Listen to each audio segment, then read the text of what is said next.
Leurs visages entraient chaque soir dans les foyers français. Puis les studios, la presse ou l'État ont cessé de les protéger. 12 destins révèlent comment une gloire nationale peut devenir une condamnation. Le 3 février 1996, Annie Girardot s'avance sur la scène des Césars. Elle vient de recevoir le prix du meilleur second rôle féminin pour Les Misérables de Claude Lelouch. Son visage est familier à plusieurs générations. Sa voix, elle, se brise. Elle explique qu'elle ignore si elle a manqué au cinéma français, mais que le cinéma français lui a manqué follement, éperdument, douloureusement. Dans la salle, l'émotion est immédiate. Ce n'est pas seulement le retour d'une grande actrice, c'est l'aveu public d'une mise à l'écart que beaucoup connaissaient, mais dont presque personne ne parlait. Annie Girardot n'était pas une débutante demandant une première chance. Elle avait été l'une des interprètes les plus populaires de France. Elle était entrée à la Comédie Française avant de tourner pour Luchino Visconti dans Rocco et ses frères. Puis étaient venus les films qui avaient installé son visage dans la mémoire collective. Mourir d'aimer, Docteur Françoise Gaillan, La Zizanie, La Gifle. Elle pouvait être grave, drôle, dure, vulnérable. Le public reconnaissait en elle une femme réelle, loin de l'inaccessibilité fabriquée de certaines vedettes. Durant les années 70, son nom suffisait à porter un film. Cette popularité devait pourtant devenir un piège. Les producteurs l'enfermaient souvent dans des rôles proches les uns des autres.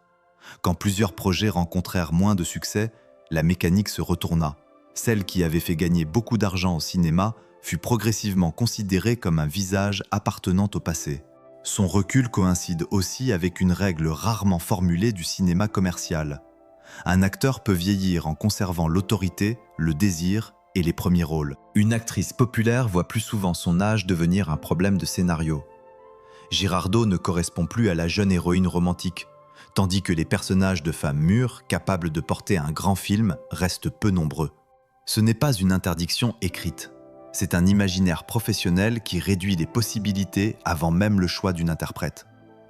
Comment une industrie peut-elle oublier une femme qu'elle a elle-même transformée en emblème national ?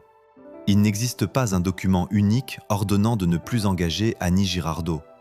Son exclusion n'a pas la netteté d'un jugement ou d'une interdiction officielle. Elle prend la forme plus silencieuse des téléphones qui sonnent moins souvent, des scénarios qui ne viennent plus et des producteurs qui cherchent ailleurs la nouveauté qu'ils exploiteront à leur tour. La traversée du désert n'est pas totale. Elle continue de travailler au théâtre et à la télévision. Elle tente également des spectacles très personnels, dont certains aggravent ses difficultés financières. Il serait donc faux de dire que la France entière l'abandonne. Le public ne l'a jamais complètement oubliée. Ce qui s'éloigne, c'est le centre du cinéma, ce cercle capable de décider quel visage appartient encore au présent. La cérémonie de 1996 change alors de sens. Le César ne répare ni les années perdues, ni les humiliations. Il révèle cependant que la reconnaissance peut revenir lorsqu'un réalisateur ose regarder une actrice autrement que comme un produit épuisé. D'autres rôles suivront, notamment dans La pianiste de Michael Haneke. Une seconde consécration au César viendra au début des années 2000. Ce soir-là, au César, la salle ne découvre pas une inconnue. Elle reconnaît une absence qu'elle avait accepté de ne plus voir. Et cette première histoire nous conduit vers un mécanisme plus brutal encore. Annie Girardot avait été écartée sans annonce officielle. Patrick Devers, lui, allait voir la presse organiser son silence presque au grand jour. En octobre 1980, Un mauvais fils arrive dans les salles françaises. Claude Sautet y dirige Patrick Devers dans le rôle d'un homme qui sort de prison et tente de reconstruire sa vie auprès d'un père incapable de lui pardonner. Quelques jours avant la sortie, l'acteur devient lui-même le centre d'un procès public qui n'a rien à voir avec le film. Un journaliste du journal du dimanche, Patrice de Nussac, a publié des informations sur le prochain mariage de Devers malgré une demande de discrétion. L'acteur se sent trahi. Lors de leur confrontation, il frappe le journaliste.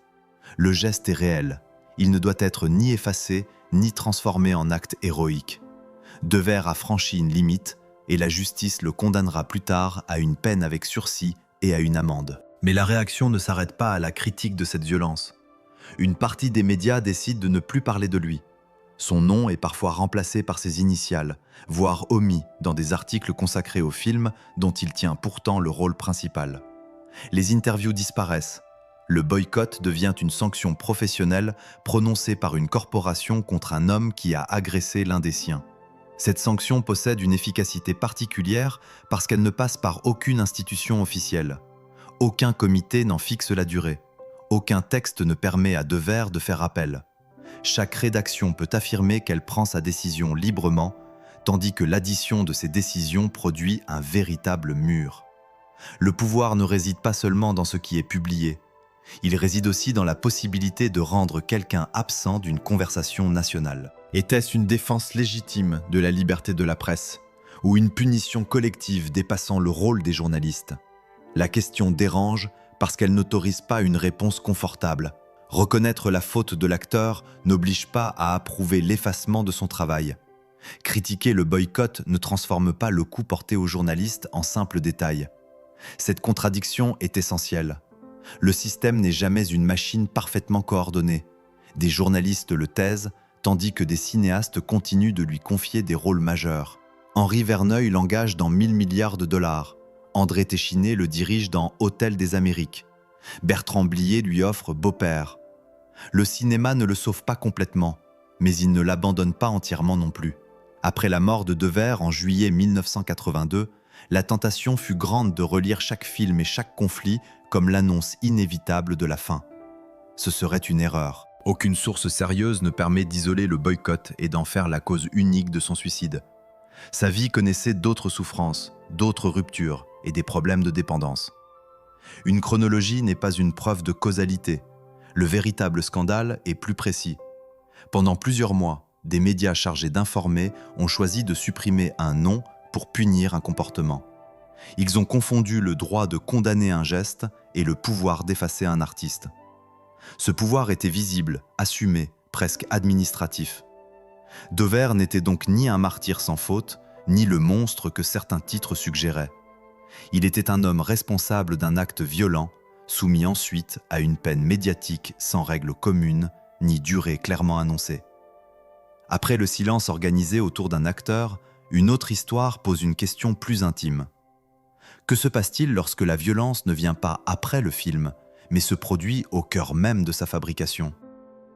En 1972, Maria Schneider n'a que 19 ans lorsque Le Dernier Tango à Paris la projette au centre d'un événement mondial. Face à elle, Marlon Brando est déjà une légende. Derrière la caméra, Bernardo Bertolucci est présenté comme l'un des grands auteurs européens. L'affiche promet une œuvre audacieuse. Pour la jeune actrice, le succès devient rapidement une prison faite d'images qu'elle ne contrôle plus. Le film contient une scène de violence sexuelle simulée, devenue l'une des plus commentées de l'histoire du cinéma. Une confusion persiste encore aujourd'hui. Maria Schneider connaissait la violence prévue par le scénario. L'acte montré à l'écran n'était pas réel.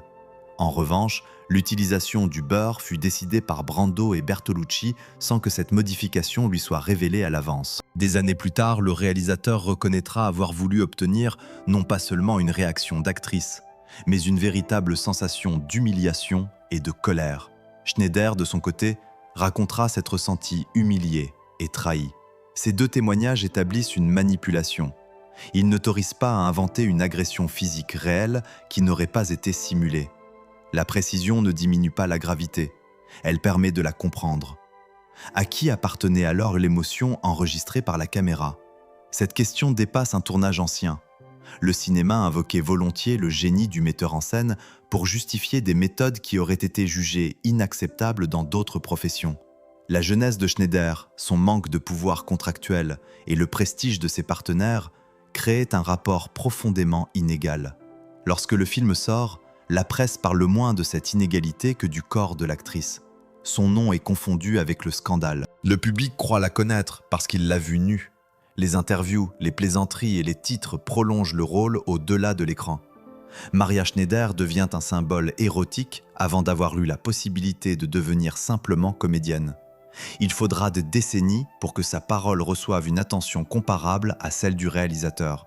Ce décalage est révélateur. Lorsque Schneider décrivait son humiliation, son témoignage pouvait être rangé parmi les souvenirs douloureux d'une actrice réputée fragile. Lorsque Bertolucci reconnut lui-même avoir caché la modification afin d'obtenir une réaction réelle, le monde redécouvrit soudain une histoire que Maria racontait déjà. La crédibilité paraissait encore dépendre de la confirmation de l'homme qui détenait le pouvoir sur le tournage. Le retournement le plus cruel apparaît dans la différence des réputations. Pendant longtemps, Le Dernier Tango à Paris reste célébré comme une œuvre majeure. Brando et Bertolucci conservent leur place dans l'histoire du cinéma. Schneider, elle, demeure souvent présentée comme la jeune femme nue de ce film, puis comme une actrice devenue difficile. Le langage du prestige protège les auteurs, celui du scandale enferme l'interprète. Depuis sa mort, des livres, des entretiens retrouvés et le film Maria ont permis de déplacer le regard. Cette réhabilitation tardive ne consiste pas à censurer l'œuvre ou à réécrire ce qui fut filmé. Elle consiste à replacer le consentement professionnel au centre de l'histoire. Une actrice n'est pas un matériau dont on peut provoquer la honte pour obtenir une meilleure prise. Maria Schneider n'a pas été oubliée parce qu'elle manquait de talent. Elle a été réduite à une image si puissante qu'elle a masqué le reste de son travail. Dans le cas suivant, l'image est également déterminante, mais elle ne vient pas d'une scène de cinéma. Elle naît de la guerre, de l'occupation et du désir collectif de trouver des visages sur lesquels faire porter la faute. Dans Pépé le Moko, Mireille Balin apparaît face à Jean Gabin avec l'assurance tranquille d'une star. Nous sommes dans les années 30. Les magazines célèbrent son élégance, les studios recherchent son visage et le cinéma français la transforme en femme fatale. Quelques années plus tard, cette même image de femme libre et inaccessible servira presque de preuve morale contre elle. Pendant l'occupation, elle continue de tourner. Elle fréquente des réceptions où se croisent artistes, diplomates et représentants de l'Allemagne. Elle entretient surtout une relation avec Birl Deisbuck, un officier autrichien servant dans l'armée allemande. Cette liaison est documentée. Elle ne doit pas être confondue avec une activité d'espionnage, pour laquelle aucune preuve solide n'a été établie. À la Libération, le couple tente de gagner l'Italie. Mireille Balin est arrêtée par des membres des forces françaises de l'intérieur. Les récits rapportent qu'elle fut battue et victime de violences sexuelles avant d'être incarcérée. Les circonstances précises restent difficiles à reconstituer et certains détails varient selon les biographies. Une chose ne fait cependant aucun doute. Avant qu'une procédure stable ne décide de sa responsabilité, une punition physique et publique avait déjà commencé. Que jugeait-on exactement? Des actes politiques ou une relation intime avec l'ennemi? Les reproches évoqués dans les récits concernent sa liaison, sa présence à des soirées de l'ambassade allemande et sa participation à un film italien célébrant les franquistes espagnols. Les sources secondaires ne présentent pas toutes de la même manière le résultat juridique final. Certaines parlent d'une condamnation suivie d'une grâce, d'autres d'une libération sans inculpation durable. En l'absence du jugement complet dans les documents facilement accessibles, il serait malhonnête de choisir la version la plus spectaculaire. Le fait sûr est qu'elle sort de prison au début de janvier 1945. Son appartement a été pillé, une partie de ses biens a disparu ou a été saisie, et sa réputation est détruite. La procédure s'achève peut-être, mais la sanction sociale, elle, ne connaît aucun appel. La France de la Libération devait juger la collaboration réelle. Elle devait aussi affronter 4 années d'humiliation, de compromis et de peur. Dans ce contexte, les femmes accusées de relations avec des Allemands sont souvent exposées, tondues ou brutalisées. Leur corps devient le lieu symbolique où la nation prétend effacer sa propre honte. Les responsabilités économiques et politiques, plus complexes, sont moins faciles à photographier. Cette différence explique la force de l'expression collaboration horizontale. Elle semble désigner une catégorie politique, alors qu'elle réduit souvent la responsabilité d'une femme à sa sexualité.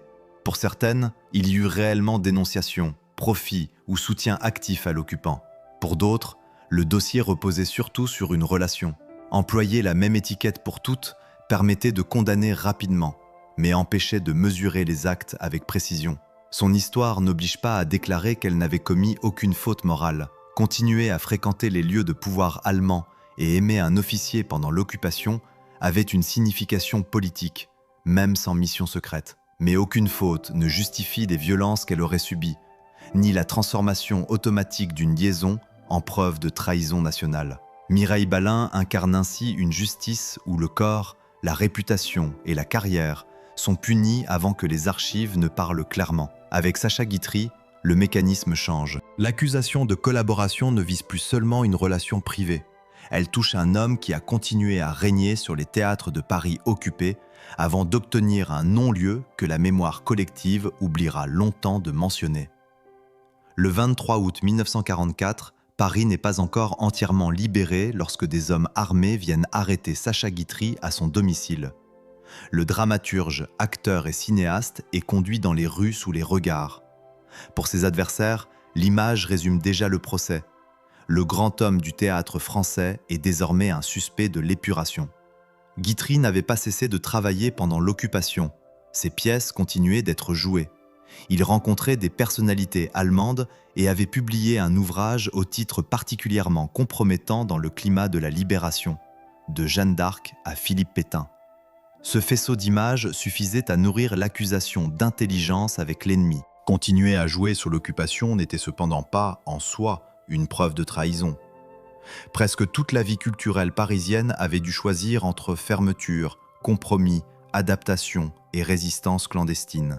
Certains artistes travaillèrent pour survivre, d'autres recherchèrent la faveur allemande, et quelques-uns utilisèrent leur position pour protéger des proches. La même photographie prise dans un théâtre pouvait donc recouvrir des conduites très différentes. C'était précisément le rôle de l'instruction de les distinguer.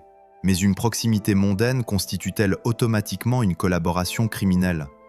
L'enquête doit rechercher des actes, des services rendus à l'occupant, des avantages obtenus en échange d'un soutien. Or, les juges rencontrent des difficultés à établir une conduite condamnable. Plusieurs témoignages rappellent aussi que Guitry était intervenu pour aider certaines personnes menacées. Il reste détenu environ 60 jours, passant notamment par Drancy, avant que son état de santé n'entraîne un transfert. La détention est un fait. Le non-lieu en est un autre, tout aussi important. Une première décision de classement intervient en 1945, puis une seconde en août 1947. Aucune condamnation définitive ne vient confirmer l'image du traître déjà installée dans une partie de l'opinion. Guitry racontera cette expérience dans 60 jours de prison.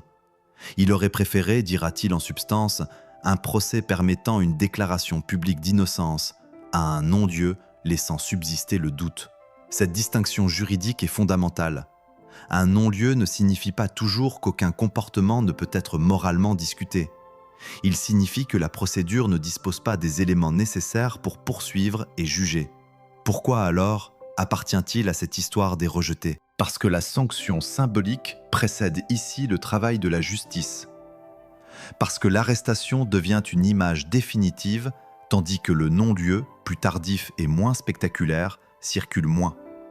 Et parce qu'un homme peut reprendre son métier sans jamais récupérer entièrement la présomption dont il bénéficiait auparavant.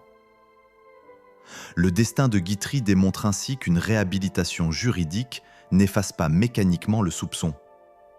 Il ouvre aussi une autre question. Que se passe-t-il lorsqu'il n'existe même pas de procédure publique capable de contester l'enfermement ? Avec Camille Claudel, l'autorité ne vient ni d'un studio ni d'une rédaction. Elle prend la forme d'une famille, d'un certificat médical et d'une porte qui restera fermée pendant 30 ans. Le 10 mars 1913, Camille Claudel entre à l'asile de Villévrard. Elle a 48 ans. Elle ne sait pas encore qu'elle ne retrouvera jamais une vie libre. L'une des sculptrices les plus singulières de son époque passera les 3 dernières décennies de son existence dans des institutions psychiatriques. Avant cet enfermement, il y avait eu l'atelier, la terre, le plâtre et le marbre. Il y avait eu Auguste Rodin, dont elle fut l'élève, la collaboratrice, le modèle et la compagne. Pendant longtemps, la postérité racontera Camille presque uniquement à travers cette relation. Pourtant, des œuvres comme La Valse, L'Âge mûr ou La Petite Châtelaine suffisent à montrer une artiste dotée d'un langage propre. Les documents médicaux décrivent des idées de persécution et un état paranoïaque. Il ne serait donc pas sérieux d'affirmer qu'elle ne présentait aucun trouble. L'erreur inverse consisterait à utiliser ce diagnostic pour justifier automatiquement 30 années d'enfermement. Un médecin recommandera plus tard d'envisager une réintégration dans le milieu familial. Cette possibilité ne sera pas suivie. En 1920, le médecin de l'établissement écrit à sa mère pour proposer d'essayer un retour dans la famille. La démarche n'aboutit pas. Ce document ne prouve pas que Camille pouvait vivre immédiatement sans assistance. mais il détruit l'idée d'un enfermement médicalement incontestable jusqu'à la mort. À partir de ce moment, la durée de l'internement ne dépend plus seulement de son état. Elle dépend aussi de la volonté de proches qui refusent de la reprendre. Son père, qui soutenait sa vocation, meurt au début du mois de mars 1913. Camille n'en est pas immédiatement informée. Quelques jours plus tard, sa famille organise son placement. Sa mère ne viendra jamais la voir. Son frère, Paul, écrivain et diplomate, lui rendra seulement quelques visites pendant ces 30 années.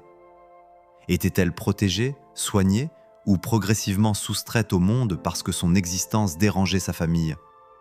Les trois dimensions peuvent se mêler. L'internement répondait à une souffrance réelle, mais il arrangeait aussi un ordre familial auquel la vie indépendante de Camille avait longtemps résisté. Elle demandera à plusieurs reprises à revenir dans sa région natale. Ce retour n'aura pas lieu. En 1914, la guerre entraîne son transfert vers l'asile de Mondevergue, à Montfavet. Elle y demeure jusqu'à sa mort en octobre 1943. Elle ne sculpte pratiquement plus. Le manque de visites et de correspondances transforme le soin en effacement. La femme est encore vivante, mais son œuvre entre déjà dans une longue zone d'ombre. Il faut éviter une autre simplification. Rodin n'a pas signé son internement, et il meurt en 1917. Faire de lui le geôlier direct de Camille serait faux. Il a pu bénéficier de son travail, la blesser, et conserver une place immense que l'histoire lui refusait à elle. Mais la décision de l'enfermer appartient d'abord à sa famille et au système médical de l'époque. Des expositions, le film porté par Isabelle Adjani et l'ouverture d'un musée rendront finalement son œuvre au public. Cette réparation tardive produit une émotion particulière. Camille Claudel n'était pas une artiste inconnue découverte par miracle après sa mort. Elle avait été admirée de son vivant, puis enfermée assez longtemps pour que le monde apprenne à se passer d'elle. L'oubli fut une construction, non un accident. Si vous appréciez cette manière de distinguer les archives des légendes, vous pouvez soutenir ce travail en vous abonnant, car la mémoire populaire devient plus juste lorsqu'elle accepte les contradictions au lieu de les effacer. Avec Camille, le système avait fermé une porte. Jean Ferrat, lui, n'allait pas être enfermé. On chercherait plutôt à fermer des micros, à limiter les passages à la radio et à décider quelles paroles pouvaient entrer dans les foyers français. Bloco 7. Au milieu des années 60, la télévision publique française possède un pouvoir aujourd'hui difficile à mesurer. Quelques chaînes, quelques émissions et une autorité centrale peuvent décider si une chanson atteint des millions de personnes ou reste confinée aux salles de spectacle. Jean Ferrat va découvrir plusieurs fois cette frontière invisible. En 1963, Nuit et brouillard évoquent les convois de déportés et l'extermination nazie. La diffusion du titre est déconseillée par la direction de la radiodiffusion-télévision française, dans un contexte où la réconciliation avec l'Allemagne de l'Ouest est devenue une priorité diplomatique. La chanson trouve pourtant son public, notamment grâce à certaines émissions et à la radio périphérique. 2 ans plus tard, Potemkin rencontre à son tour des obstacles. Puis vient Ma France en 1969. Ferrat y oppose une France officielle à celle des travailleurs, des révolutions et des libertés. La chanson est écartée de l'antenne publique. Le chanteur refuse alors de se comporter comme si cette interdiction n'existait pas. Une démocratie peut-elle censurer sans prononcer le mot de censure ? Il n'est pas nécessaire d'interdire un disque à la vente. Il suffit de ne pas le programmer, de déplacer une invitation, de choisir un autre titre ou d'expliquer qu'un sujet n'est pas adapté. Le contrôle devient difficile à contester parce qu'il ressemble à une simple décision éditoriale. La structure de l'audiovisuel public renforce alors ce pouvoir. La radiodiffusion-télévision française ne possède pas l'autonomie que revendiquent aujourd'hui les rédactions. Les choix de programmes s'inscrivent dans un rapport direct avec l'État gaulliste. Une chanson peut être officiellement disponible dans les magasins et pratiquement absente de l'espace où se fabrique la célébrité nationale. Ferrat comprend que la liberté de publier ne garantit pas la liberté d'être entendu. Ferrat n'était pas un observateur politiquement neutre. Il fut proche du Parti communiste français, tout en exprimant des désaccords, notamment sur l'intervention soviétique en Tchécoslovaquie. Le présenter comme un chanteur persécuté uniquement parce qu'il disait une vérité universelle serait incomplet. Ses chansons appartenaient à un combat politique réel. Mais dans un service public, le désaccord avec le pouvoir ne devrait pas suffire à fermer l'antenne. La censure finit par se fissurer. Un extrait de Ma France est diffusé depuis le Palais des Sports au début de l'année 1970. Ferrat retrouve ensuite la télévision, sans devenir pour autant un invité docile. D'autres tensions apparaîtront encore, notamment autour d'un air de liberté, chanson dirigée contre certaines prises de position de Jean d'Ormesson sur la guerre du Vietnam. Cette issue distingue son destin de celui d'Annie Girardot ou de Camille Claudel. Ferrat dispose encore de sa voix, de ses disques et d'un public fidèle. La tentative d'effacement produit même l'effet inverse. Les chansons censurées deviennent des preuves durables de son indépendance. Le système peut réduire l'accès à un micro, mais il ne maîtrise pas toujours ce que la mémoire décide de conserver. La trajectoire suivante ira plus loin dans ce renversement. Claude Nougaro sera déclaré dépassé par sa propre maison de disques. Un an plus tard, il transformera ce rejet en l'un des retours les plus éclatants de la chanson française.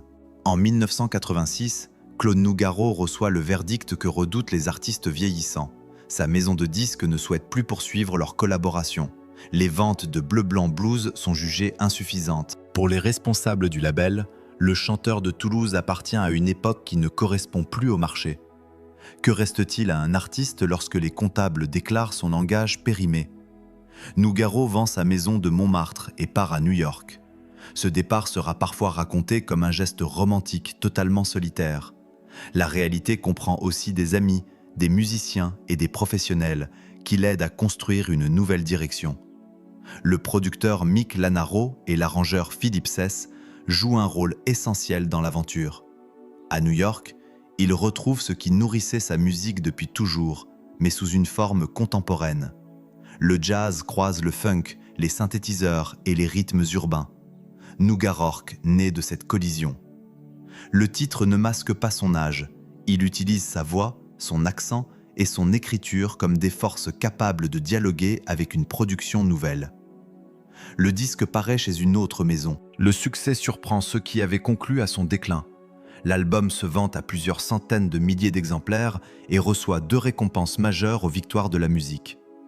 Le chanteur déclaré peu rentable redevient un artiste central. Le cas Nougaro montre plutôt l'erreur fondamentale des systèmes culturels lorsqu'ils confondent une baisse de vente avec la fin d'une œuvre. Une entreprise peut décider de ne plus financer un artiste. Elle ne peut pas transformer ce choix économique en vérité définitive sur sa valeur. Pour la première fois dans ce film, le rejet produit une victoire rapide et incontestable. Ce changement est nécessaire. Sans lui, le mot « système » deviendrait le nom abstrait d'une fatalité contre laquelle personne ne peut agir. Nougaro rappelle que la porte fermée par une institution peut parfois conduire vers une autre scène. Mais toutes les blessures ne viennent pas d'un contrat rompu. Certaines s'installent dans le langage quotidien, se transmettent d'un journal à une conversation et poursuivent une personne pendant des décennies.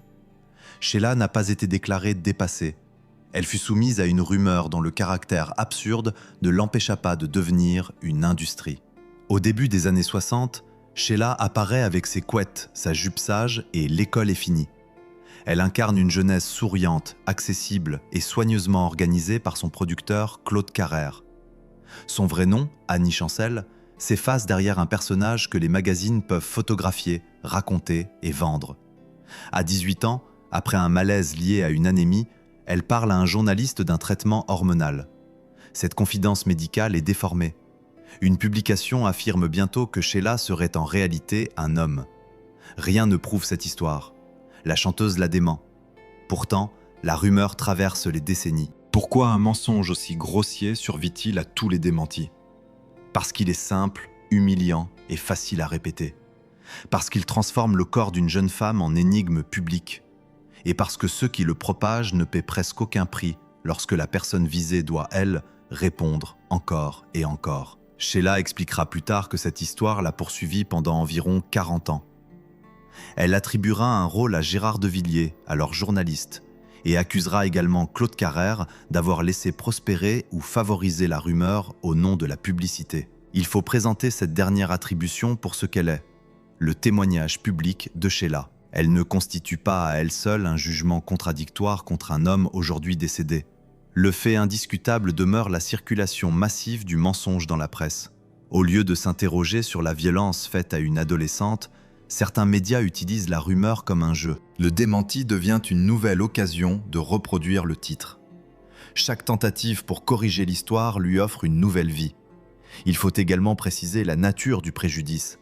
Le problème n'est pas qu'une identité transgenre serait honteuse.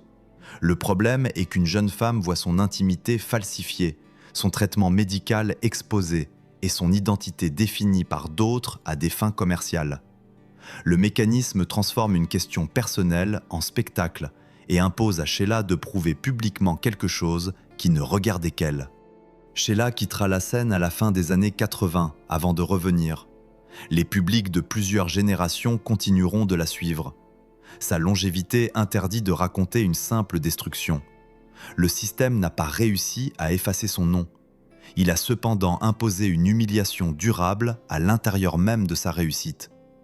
Cette histoire change notre définition de l'abandon.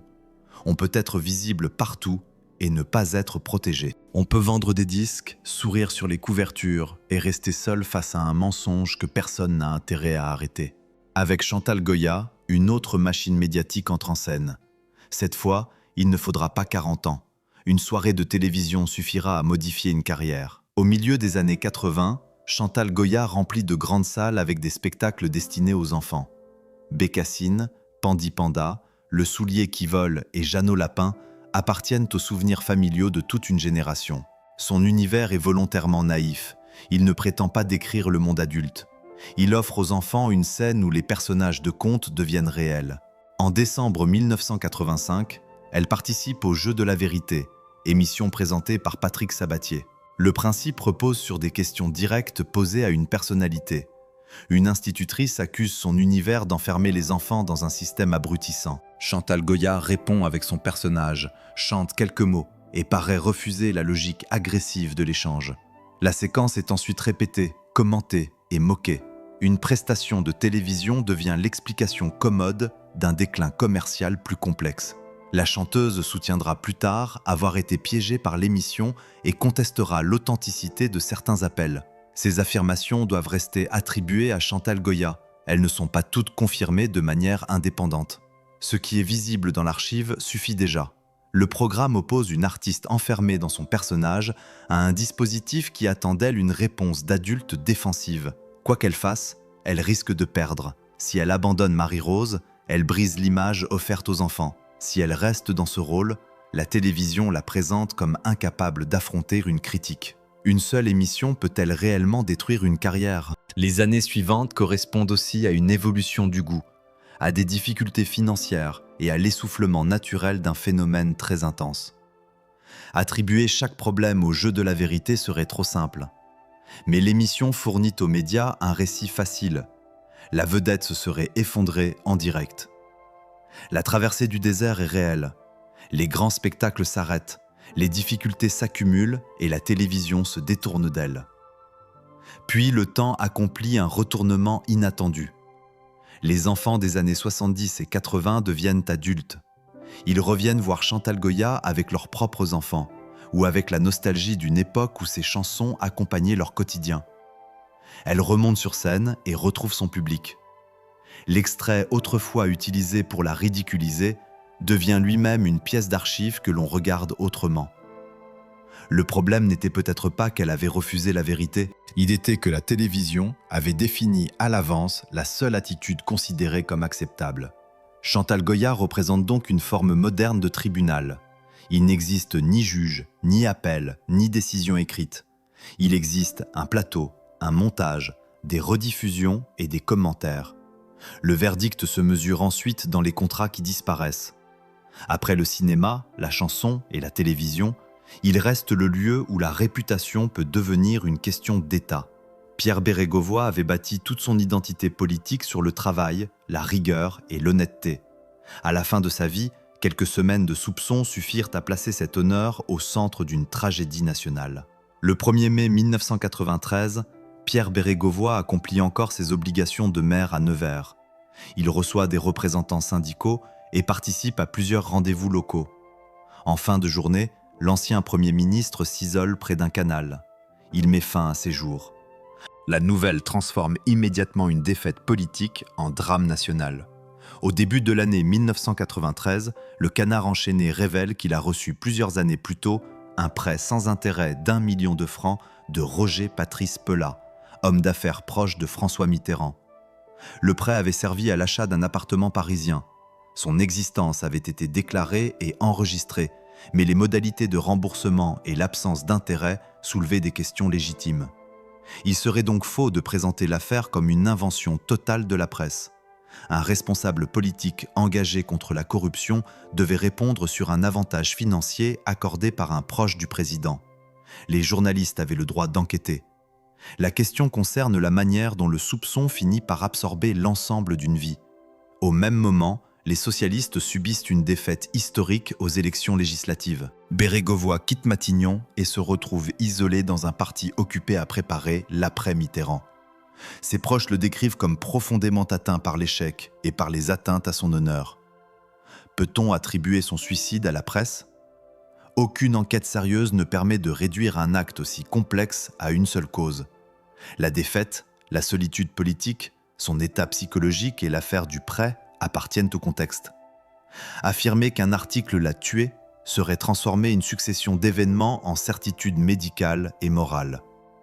3 jours après sa mort, François Mitterrand prononce à Nevers une phrase restée célèbre.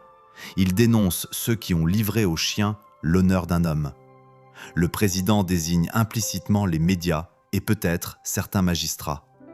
Cette accusation devient à son tour un événement politique. Pour les journalistes, elle menace le droit d'enquêter sur le pouvoir. Pour les proches de Bérégovoy, elle exprime la violence d'une suspicion publique devenue incontrôlable. Le dossier du prêt ne se résume pas à l'innocence parfaite d'un côté et à la calomnie de l'autre. Des zones de discussion existaient. Pourtant, aucune condamnation n'avait établi que Bérégovoy avait vendu une décision publique ou organisé un enrichissement illégal. Dans l'opinion, la nuance entre avantages discutables, soupçons judiciaires et corruption prouvée s'efface rapidement. Cette nuance compte d'autant plus que Bérégovoy avait placé la probité au centre de son identité publique. Pour un autre responsable, l'affaire aurait peut-être été traitée comme un embarras financier parmi d'autres. Pour lui, elle atteignait le fondement même de sa légitimité.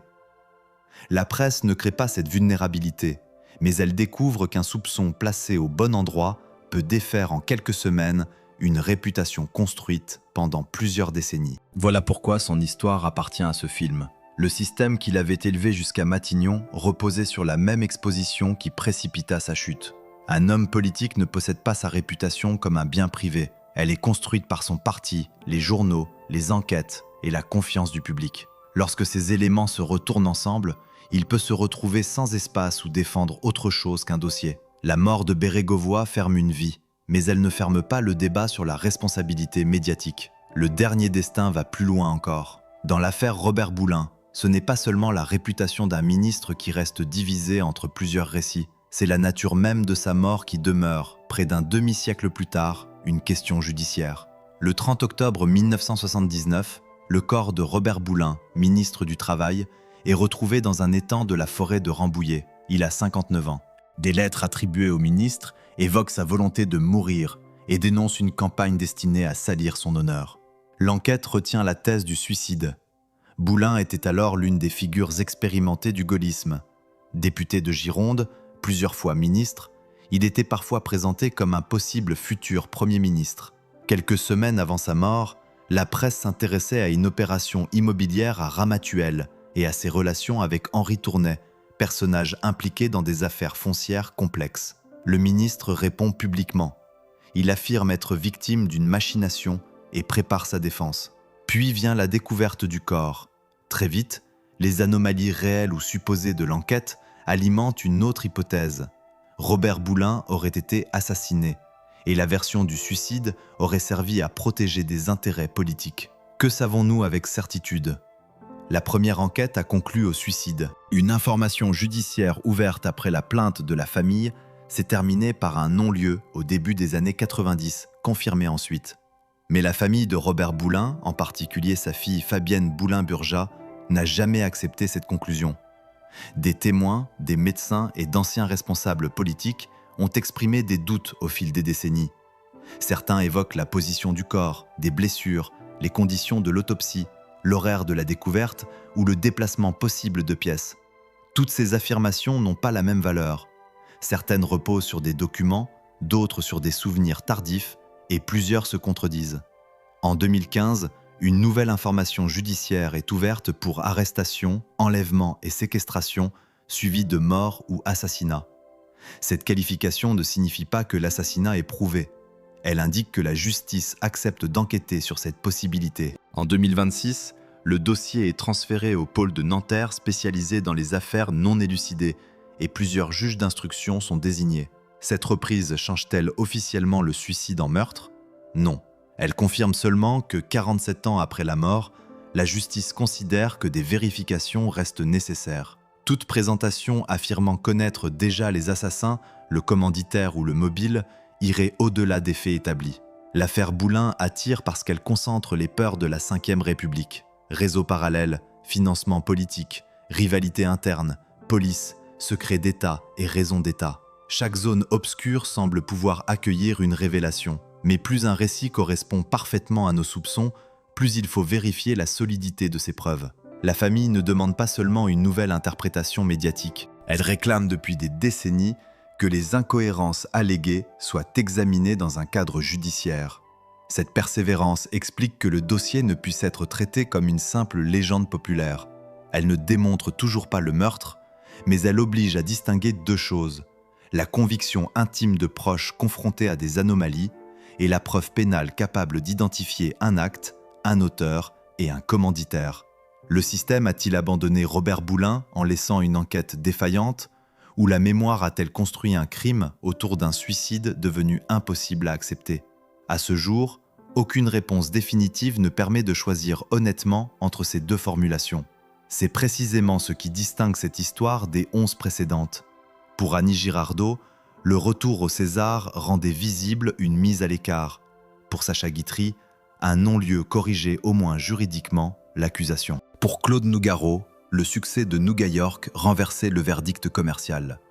Dans l'affaire Boulin, le dernier document n'est pas une conclusion, c'est la décision de recommencer à enquêter. Nous pouvons néanmoins tirer une leçon commune de ces 12 destins.